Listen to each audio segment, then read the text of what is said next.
আসসালামু আলাইকুম। ইঞ্জিনিয়ারিং পাঠশালা পক্ষ থেকে আমি মিজান ভাইয়া চলে আসলাম আজকে একটা গুরুত্বপূর্ণ টপিকস নিয়ে। আমাকে অনেকে কমেন্ট সেকশনে এবং মেসেজ অথবা হোয়াটসঅ্যাপে কোয়েশ্চেন করতেছিলেন, ভাইয়া পলিটেকনিকে ভর্তি হওয়ার যোগ্যতা এবং পরীক্ষা কবে হতে পারে এবং সিলেবাসটা কীরকম হতে পারে তার উপরে। তো সেইটা নিয়ে একটা ভিডিও নিয়ে চলে আসলাম, কারণ অনেকের সমস্যা যেহেতু প্রবলেমটা ফেস করতেছে। তো প্রথমে বলে রাখি যে আসলে ডিপ্লোমা ইঞ্জিনিয়ারিংয়ে ভর্তি হওয়ার যোগ্যতা হচ্ছে এসএসসি, এবং এসএসসি পরীক্ষা দেওয়ার পরে যে চলে আসবে সেটা হচ্ছে ভর্তি পরীক্ষা। এবং এখানে এসএসসির একটা রেজাল্ট ভেরিফাই করবে, সেটা হচ্ছে ডিপ্লোমা ইঞ্জিনিয়ারিংয়ে ভর্তির পরীক্ষা দেওয়ার যোগ্যতা হচ্ছে 3.50, অর্থাৎ আপনাকে আবেদন করার প্রথম শর্ত ফিল আপ করতে হবে এটা। অনেকেই বলে যে যারা নর্মাল রেজাল্ট করছে তারা ডিপ্লোমাতে চলে যাও, 3 পয়েন্ট বা 2 পয়েন্ট। আসলে আদৌ এরকম রেজাল্টে পলিটেকনিকে ভর্তি হওয়া যায় না। এটা হচ্ছে ভর্তি পরীক্ষা দেওয়ার প্রথম রিজন। দ্বিতীয় হচ্ছে ম্যাথে ভালো হতে হবে। ম্যাথ সাবজেক্টে অবশ্যই 3 পয়েন্ট থাকতে হবে। অনেক জেনারেল কলেজ আছে যেখানে 3 পয়েন্ট না পেয়েও অনেকেই ভালো সাবজেক্টে ভর্তি হয়, বাট এই সুযোগটা হচ্ছে ডিপ্লোমা ইঞ্জিনিয়ারিংয়ে নাই। এরপরে এই দুইটা সেকশন যখন ফিল আপ হবে তখন ভর্তি পরীক্ষার যোগ্যতা অর্জন করলো। এরপরে ভর্তি পরীক্ষা দিতে হবে কারিগরি যে শিক্ষা বোর্ড রয়েছে তাদের সিলেবাস ফলো করে।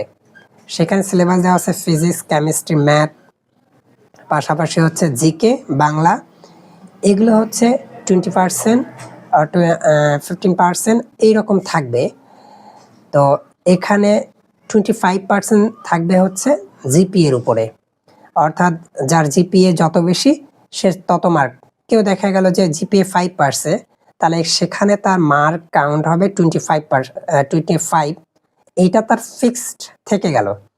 এরপরে 75% যে মার্কটা সেটা হচ্ছে ভর্তি পরীক্ষা প্রিলির মাধ্যমে অর্জন করতে হবে।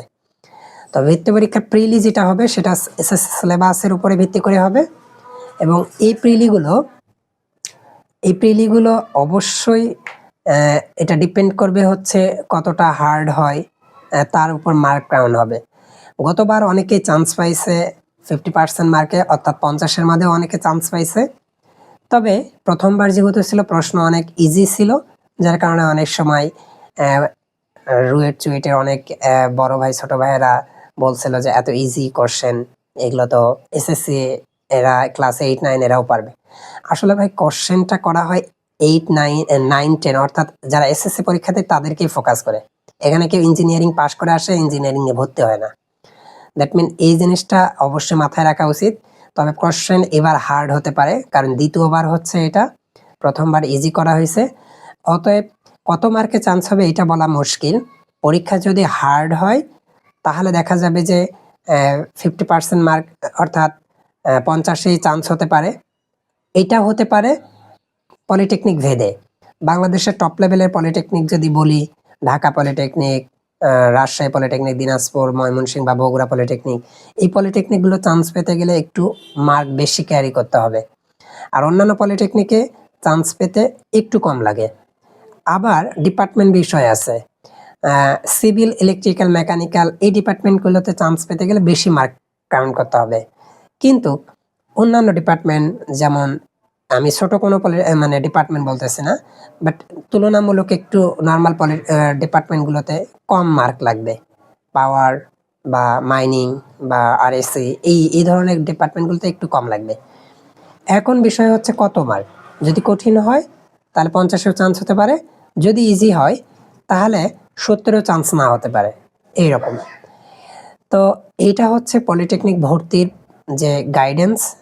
এরপরে যদি কারো প্রবলেম থাকে কোন ডিপার্টমেন্ট ভালো, কোন পলিটেকনিকগুলো, এগুলো আমার অতীত ভিডিও রয়েছে, যদিও জানার থাকে অবশ্যই কমেন্ট বক্সে জানাবা।